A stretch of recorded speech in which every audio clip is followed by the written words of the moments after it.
بسم اللہ الرحمن الرحیم۔ السلام علیکم۔ یہ کاشانہ بصیرت کا آڈیو بک سیکشن ہے۔ ہم جو کتاب پڑھ رہے ہیں اس کتاب کا نام ہے محرمات اسلام، تالیف حجت الاسلام سید محمد حسینی بہارانچی، ترجمہ محمد حسن جعفری صاحب، تہذیب و تدوین رضا حسین رضوانی صاحب۔ اب ہم کتاب کا پارٹ نمبر 37 پڑھیں گے۔ نمبر 153، جس دسترخوان پر شراب ہو وہاں بیٹھنا۔ اسلام کی نظر میں شراب اتنی پلید اور قابل نفرت چیز ہے کہ اسلام اس دسترخوان پر بیٹھنے کی اجازت نہیں دیتا جس پر شراب رکھی ہوئی ہو۔ ایسے دسترخوان پر رکھی ہوئی دوسری غذاؤں کا کھانا بھی حرام ہے۔ شرع اسلام میں مرقوم ہے کہ جس دسترخوان پر شراب رکھی ہوئی ہو یا فقہ جو کی شراب کی مانند کی کوئی اور نشہ آور مشروب رکھا ہوا ہو تو اس دسترخوان پر بیٹھ کر روٹی کھانا حرام ہے۔ محقق ہلی کتاب سرائر میں لکھتے ہیں کہ جس دسترخوان پر حرام غذا رکھی ہو یا کوئی اور معصیت کاری ہو رہی ہو تو ایسے دسترخوان پر بیٹھ کر کھانا حرام ہے۔ صاحب وسائل الشیعہ نے اپنی سند سے ہارون بن جہیم سے روایت کی کہ ایک مرتبہ امام جعفر صادق علیہ السلام عباسی خلیفہ منصور دوانقی کی محفل میں پہنچے۔ یوں ہی آپ تشریف فرما ہوئے تو شراب تقسیم کی جانے لگی۔ یہ دیکھ کر آپ فوراً کھڑے ہوئے۔ منصور نے آپ سے اس کی وجہ پوچھی تو آپ نے فرمایا کہ رسول خدا کا فرمان ہے، وہ شخص ملعون ہے جو ایسے دسترخوان پر بیٹھے جس پر شراب پی جا رہی ہو۔ امام جعفر صادق علیہ السلام سے پوچھا گیا کہ دسترخوان پر شراب یا کوئی اور نشہ آور مشروب موجود ہو، کیا اس دسترخوان پر بیٹھ کر کھانا جائز ہے؟ امام نے فرمایا کہ ایسے دسترخوان پر بیٹھ کر کھانا حرام ہے۔ کافی جلد نمبر 6 صفحہ نمبر 469۔ نمبر 154، شراب سازی کے لیے انگور و خرما کی خرید و فروخت۔ آیت اللہ خمینی تحریر الوسیلہ میں لکھتے ہیں شراب بنانے کے لیے انگور اور خرما بیچنا حرام ہے۔ اسی طرح بت، سلیب، جوا اور لہو لعاب وغیرہ کا سامان بنانے کی لکڑی بیچنا حرام ہے۔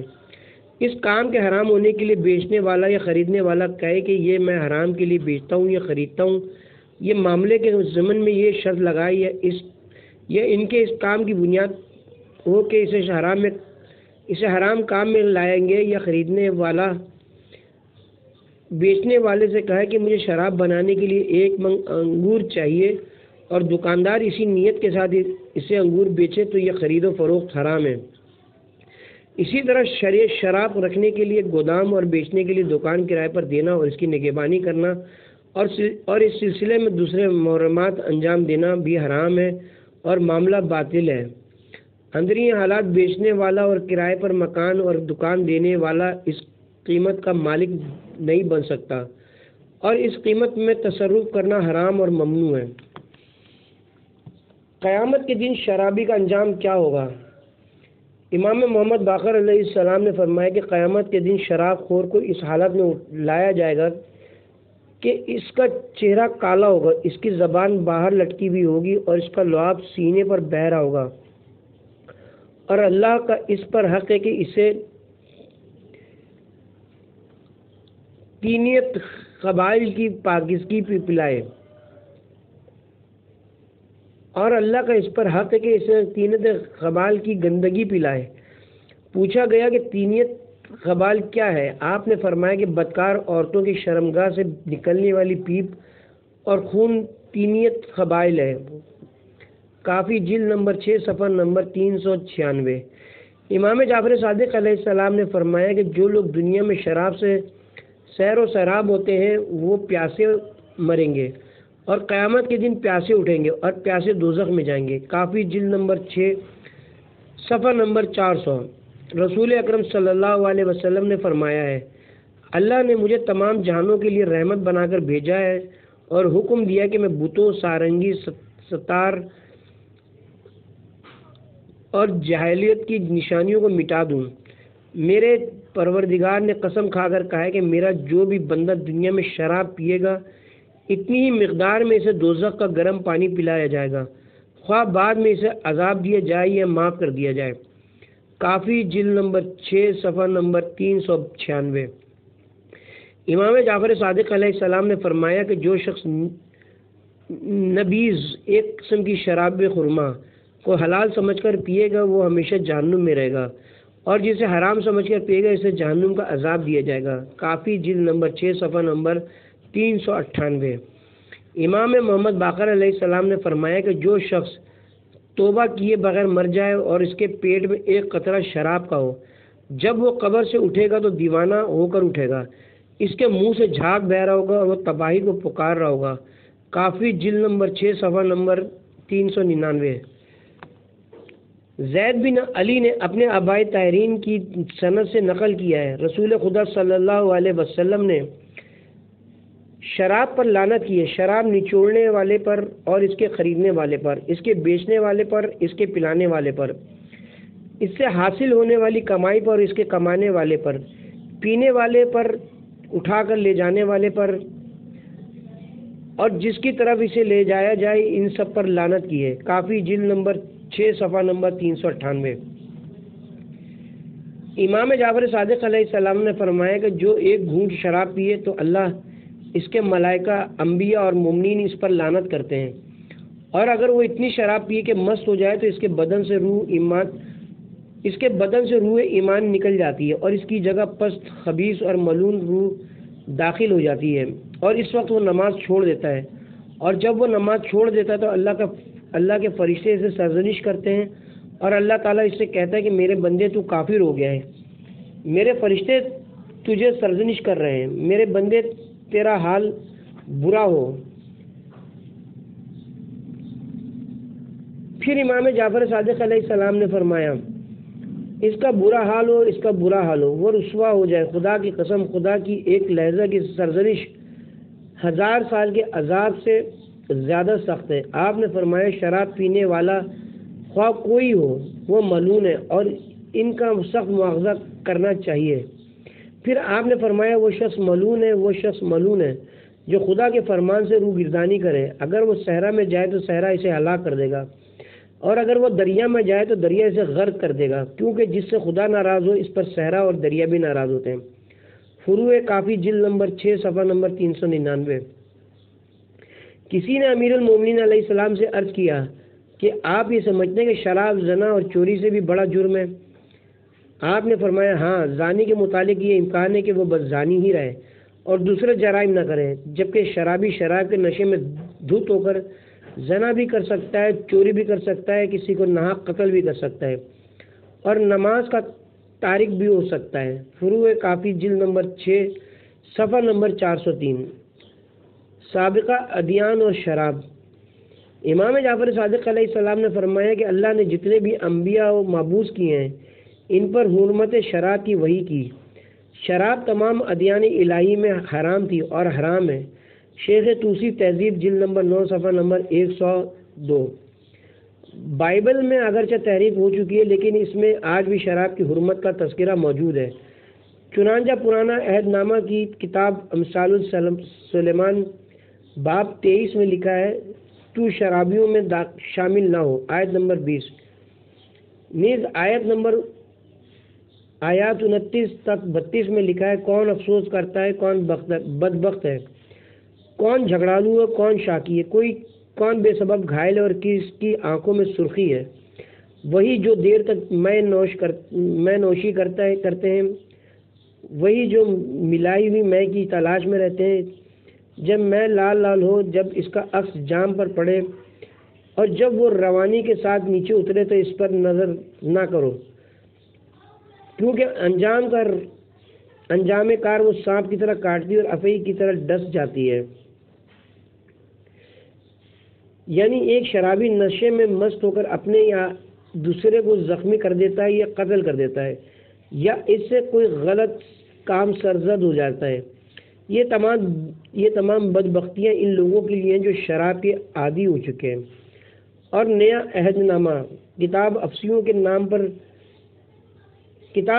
کے نام پولیس رسول کا خط باب پنجم میں لکھا ہے، اور شراب میں متوالے نہ بنو کیونکہ اس سے بدچلنی واقع ہوتی ہے۔ تمام آسمانی ادیان میں برائیوں سے روکا گیا ہے، لیکن دین اسلام نے برائیوں سے بڑی سختی کے ساتھ مسلمانوں کو روکا ہے۔ نمبر 155 منشیات کا استعمال۔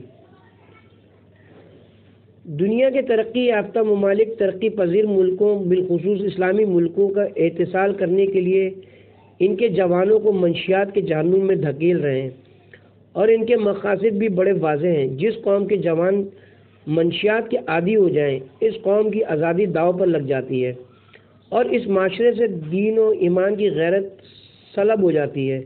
منشیات کا بڑھتا ہوا طوفان بہت بڑی مصیبت ہے، اور نوجوان نسل اس کی تباہی کے مناظر دیکھنے کے باوجود اس میں چھلانگ لگا رہی ہے، اور یوں اپنے آپ کو شیطان کے دام فریب میں پھنسا رہی ہے۔ ممکن ہے کچھ نوجوان یہ سمجھتے ہوں کہ اسلام میں صرف شراب حرام ہے اور باقی منشیات جائز ہیں۔ بعض نوجوان بھنگ کی یہ کہہ کر وکالت کرتے ہیں کہ یہ ایک بے ضرر پودا ہے۔ ڈاکٹر ذکی مبارک نے اپنی کتاب میں لکھا ہے کہ شیخ حیدر صوفی جو خراسان میں رہتے تھے، انہوں نے پہاڑ میں خانقاہ بنوائی تھی جس میں وہ 10 برس تک قیام پذیر رہے۔ 10 سال بعد ایک سخت گرم دن میں وہ اپنی خانقاہ سے نکلے اور صحرا میں اکیلے چل پڑے۔ گرمی کی شدت تھی اور ہوا بھی بند تھی۔ کچھ دیر کے بعد آپ خوش واپس آئے۔ مریدوں نے اس بشاشت کا سبب پوچھا تو انہوں نے کہا کہ میں اپنی خانقاہ میں بیٹھا ہوا تھا کہ اچانک میرے دل میں یہ خیال آیا کہ مجھے خانقاہ سے نکل کر صحرا میں جانا چاہیے۔ چنانچہ میں صحرا میں چلا گیا۔ وہاں جا کر مجھے محسوس ہوا کہ صحرا کی ہر بوٹی پر سکوت مرگ چھایا ہوا ہے۔ میں بوٹیوں کو دیکھتا ہوا جا رہا تھا کہ میں نے ایک بوٹی دیکھی جس کے چکنے پات تھے اور وہ آرام سے ہل رہی تھی۔ میں نے اس کے پتے چنے اور کھا گیا۔ اس بوٹی کے پتے کھانے سے میں حشاش بشاش ہو گیا۔ پھر میں نے اپنے مریدوں کو بوٹی دکھائی اور ان سے کہا کہ عوام سے اس راز کو مخفی رکھیں۔ خدا نے اس بوٹی کے پتے تمہارے لیے بنائے، اسے کھاؤ گے تو تمہارے غم زائل ہو جائیں گے اور تمہیں فکری جلا نصیب ہوگی۔ پھر شیخ حیدر صوفی نے کہا کہ جب میں مر جاؤں تو میری قبر کے ارد گرد اس بوٹی کو کاش کر دینا، اور وہ بوٹی بھنگ تھی۔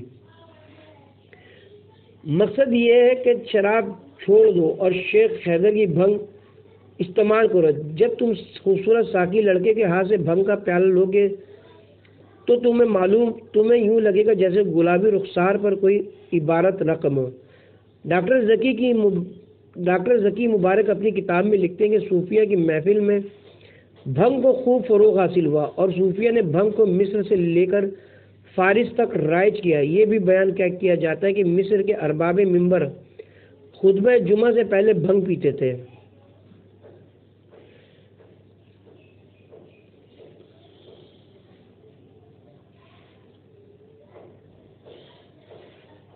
تو اس کے استعمال میں کیا قباحت ہے؟ آئے دیکھیں کہ دین کے رہبروں کو بھنگ اور دیگر منشیات سے کس قدر نفرت تھی۔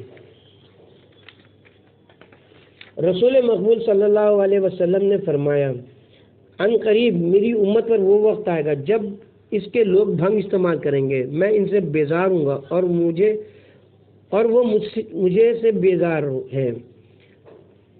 حضرت نے فرمایا، یہود و نصارہ کو سلام کرنا لیکن بھنگ پینے والوں کو سلام نہ کرنا۔ حضرت نے فرمایا، جس نے بھنگ استعمال کی گویا اس نے 70 بار کعبے کو ڈھایا، اور گویا اس نے 70 ملائکہ مقربین کو قتل کیا، اور گویا اس نے 70 انبیاء مرسلین کو شہید کیا، اور گویا اس نے 70 قرآن نظر آتش کیے، اور گویا اس نے اللہ کی طرف 70 پتھر پھینکے۔ اور بھنگ پینے والا شخص شرابی، سود خور، زانی اور چغل خور کی بانسبت اللہ کی رحمت سے زیادہ دور ہے۔ رسول اکرم صلی اللہ علیہ وسلم کی حیات طیبہ میں بھنگ ایک نشاور چیز تھی، اس لیے آپ نے بھنگ کا نام لے کر اس کی مذمت فرمائی۔ یہ مذمت صرف بھنگ کے لیے نہیں ہے بلکہ اس میں جملہ منشیات شامل ہیں۔ لغت کی کتاب قاموس میں مرقوم ہے کہ بھنگ ایک بوٹی ہے جس کے پینے سے عقل معوف ہو جاتی ہے اور جنون و دیوانگی کی کیفیت چھا جاتی ہے، لیکن یہ ورم کے دردوں کے لیے مفید ہے۔ مراجع نے اپنے رسالے عملیہ میں منشیات کی حرمت بیان کی ہے۔ حضرت آیت اللہ بولپاگانی نے مجموع المسائل میں لکھا ہے، افیوم، ہیروئن اور بھنگ استعمال کرنا اور منشیات کے انجیکشن لگانا حرام ہے، اور اگر منشیات کو ترک کرنا ممکن ہو تو اس کا ترک کرنا واجب ہے، اور اگر کسی کو خطرہ ہو کہ ان کے استعمال سے وہ نشے کی لت میں پڑ جائے گا تو اس کے لیے شروعات کرنا بھی حرام ہے۔ نمبر 156، ناپاک اور نجس اشیاء کا کھانا۔ اس سے قبل ہم اجمالی طور پر اس موضوع پر گفتگو کر چکے ہیں، یہاں اسی عنوان کو ذرا سی وضاحت کے ساتھ پیش کرتے ہیں۔ اسلام کا اصول یہ ہے کہ وہ پاک، مفید اور نجات بخش چیز کو حلال جا کرتا ہے، اور جو چیز پلید، تباہ کن اور ہلاکت خیز ہو اسے حرام قرار دیتا ہے۔ اللہ تعالیٰ نے رسول اکرم صلی اللہ علیہ وسلم کی بعثت سے پہلے سابقہ کتابوں میں اس کا تذکرہ کیا ہے۔ ارشاد خدا بندی ہے، وہ لوگ جو رسول نبی امی کا اتباع کرتے ہیں، جن کے اوصاف کو اپنے ہاں توریت اور انجیل میں لکھا ہوا پاتے ہیں، وہ انہیں نیک کام کا حکم دیتے ہیں اور برے کام سے روکتے ہیں، اور پاک چیزوں کو حلال کرتے ہیں اور ناپاک چیزوں کو ان پر حرام کرتے ہیں، اور ان پر سے احکام کے سنگین بوجھ اور توق جو ان کے سر اور گلے میں تھے اتارتے ہیں۔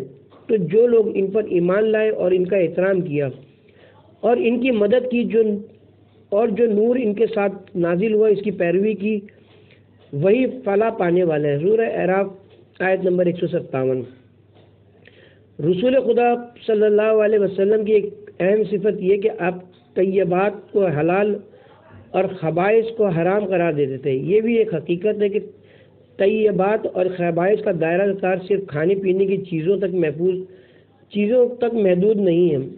معصومین نے فرمایا کہ پاک اور نورانی تعلیمات بھی طیبات کا حصہ ہیں، اور دشمنان اسلام کی غلط تعلیمات خبائث کا حصہ ہیں۔ برے کام بھی خبائث کا ایک حصہ ہیں، جیسا کہ اللہ تعالیٰ نے فرمایا ہے، ہم نے لوط کو اس بستی سے نجات دی جس کے رہنے والے ناپاک کام کیا کرتے تھے۔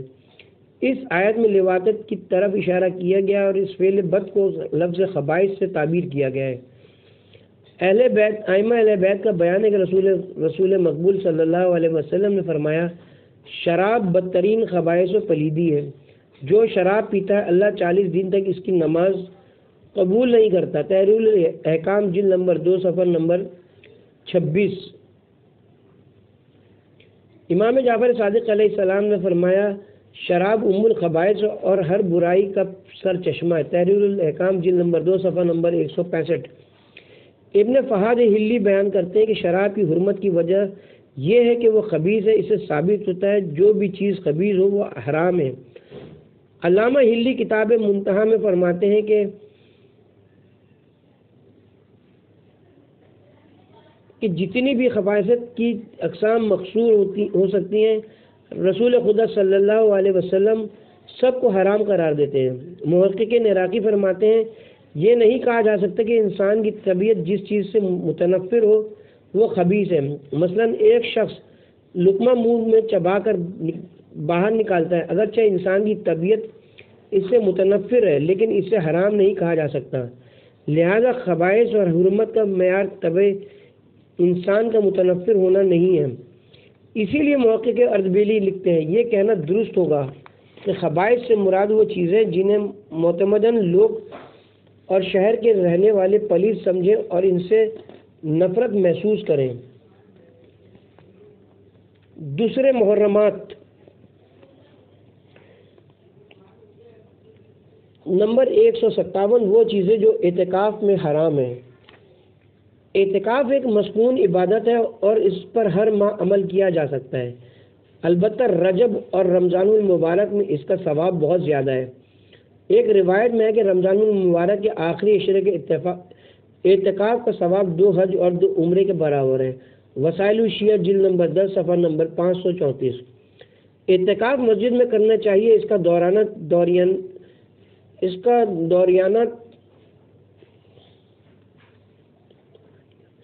کا دورانیت 3 دن سے کم نہیں ہونا چاہیے، اور جب پہلا دن گزر جائے تو پھر تیسرے دن کا اعتکاف واجب ہو جاتا ہے، اور اگر 5 دن گزر جائیں تو چھٹے دن کا اعتکاف واجب ہو جاتا ہے۔ اعتکاف کرنے والے کو چاہیے کہ مریض کی عیادت، جنازے کی مشایعت یا کسی ضروری کام کے بغیر مسجد سے باہر نہ نکلے، اور اگر اسے بالفرض کسی مجبوری کی وجہ سے مسجد سے باہر نکلنا پڑ جائے تو باہر جا کر کسی جگہ نہ بیٹھے، اور واپس آنے تک کسی مکان کی چھت کے سائے میں نہ بیٹھے۔ اعتکاف کرنے والے کے لیے واجب ہے کہ ہر گناہ سے پرہیز کرے اور ہر وقت عبادت اور ذکر خیر میں مشغول رہے۔ اعتکاف کے لیے روزہ اور شہر کی جامع مسجد میں قیام ضروری ہے۔ مسجد الحرام، مسجد نبوی، مسجد کوفہ اور مسجد بصرہ میں اعتکاف افضل ہے۔ آیت اللہ سید کاظم یزدی روح الوثقی میں لکھتے ہیں اور دوسرے فقہا بھی ان کی تائید کرتے ہیں، اعتکاف ہر شہر کی جامع مسجد میں صحیح ہے۔ احتیاط یہ ہے کہ اعتکاف کے لیے ایک مسجد کو مخصوص کر لیا جائے۔ بازار اور قبلہ اور محلے کی مساجد میں اعتکاف صحیح نہیں ہے۔ اعتکاف کرنے والے پر چند چیزیں حرام ہیں۔ نمبر 1، دنیا اور آخرت کے معاملات میں مباحثہ اور مجادلہ کرنا، اگر اظہار حق اور ابطال باطلی کے لیے کیوں نہ ہو۔ نمبر 2، استمنا، اگرچہ اپنے حلال سے کیوں نہ ہو، بنا بری احتیاط۔ نمبر 3، بیوی سے مباشرت اور بوس و کنار کرنا۔ اللہ تعالیٰ کا فرمان ہے، مسجدوں میں اعتکاف کی حالت میں اپنی بیویوں سے مباشرت نہ کرو، سورہ بقرہ آیت نمبر 187۔ اگر کوئی شخص حالت اعتکاف میں اپنی بیوی سے بوس و کنار کرے تو اس کا اعتکاف باطل ہو جائے گا۔ حسن بن جہیم کہتے ہیں کہ میں نے امام موسیٰ کاظم علیہ السلام سے پوچھا کہ اگر اعتکاف کرنے والا اپنی بیوی سے مباشرت کرے تو اس کا کیا حکم ہے؟ آپ نے فرمایا، معتکف کے لیے بیوی سے مباشرت کرنا حرام ہے، خواہ دن میں کرے یا رات میں۔ وسائل الشیعہ باب نمبر 5 من الاعتکاف۔ زرارہ بیان کرتے ہیں کہ میں نے امام محمد باقر علیہ السلام سے پوچھا کہ اگر کوئی شخص حالت اعتکاف میں بیوی سے مباشرت کرے تو اس کا کیا حکم ہے؟ آپ نے فرمایا کہ اعتکاف کرنے والا نہ دن میں مباشرت کرے اور نہ ہی رات میں۔ اگر کوئی شخص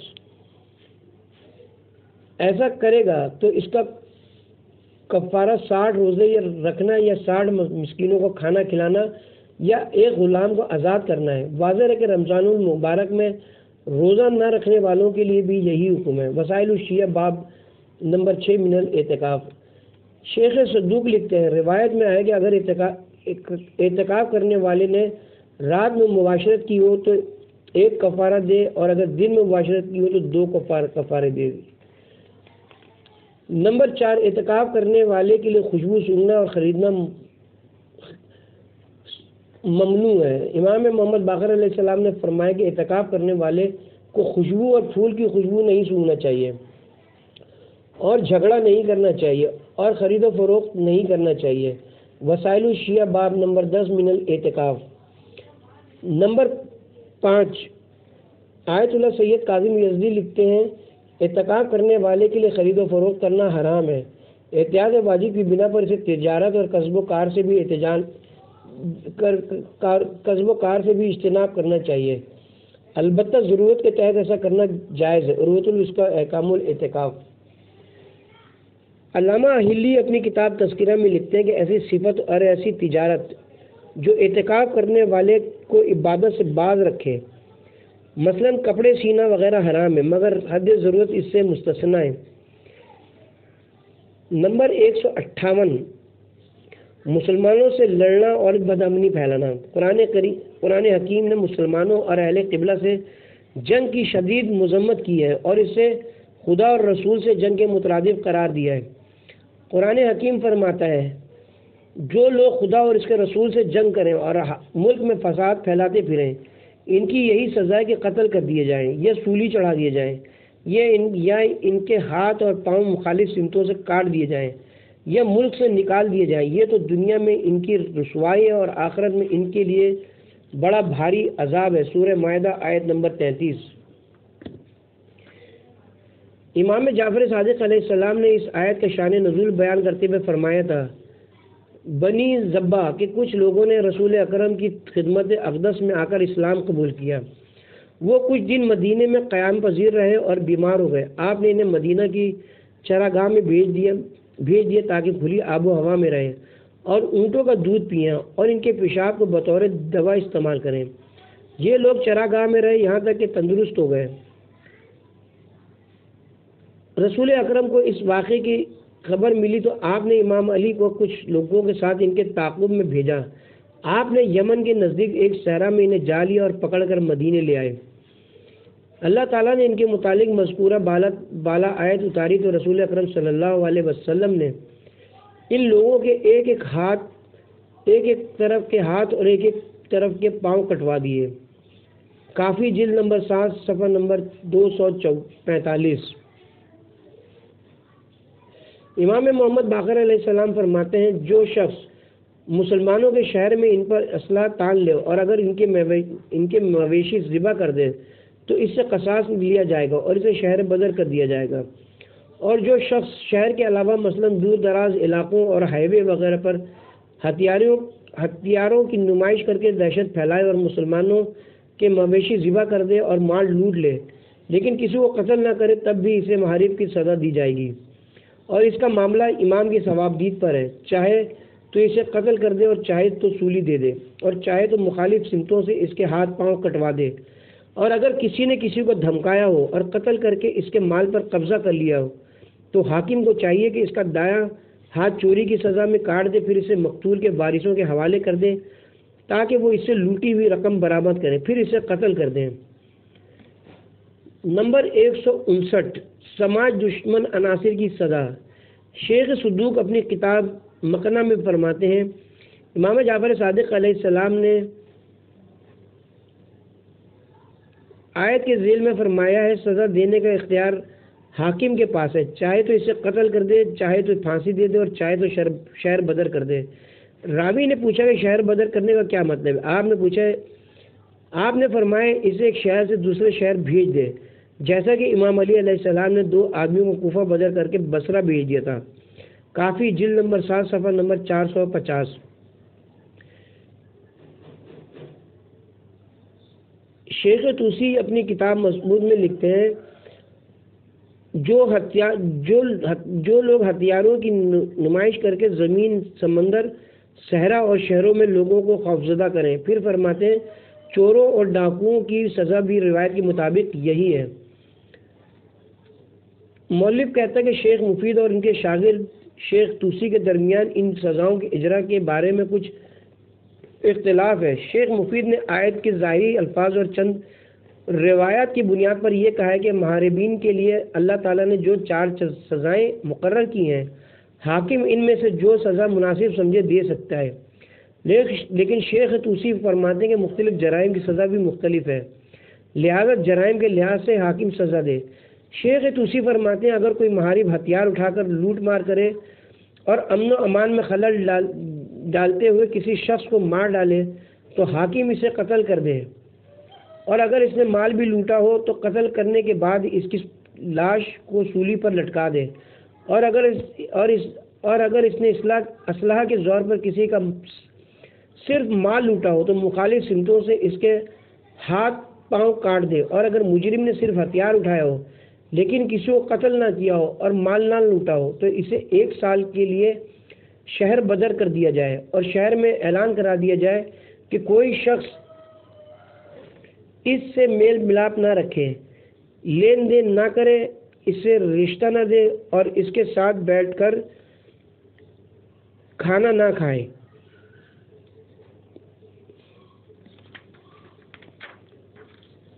امام زین العابدین علیہ السلام اور ڈاکو۔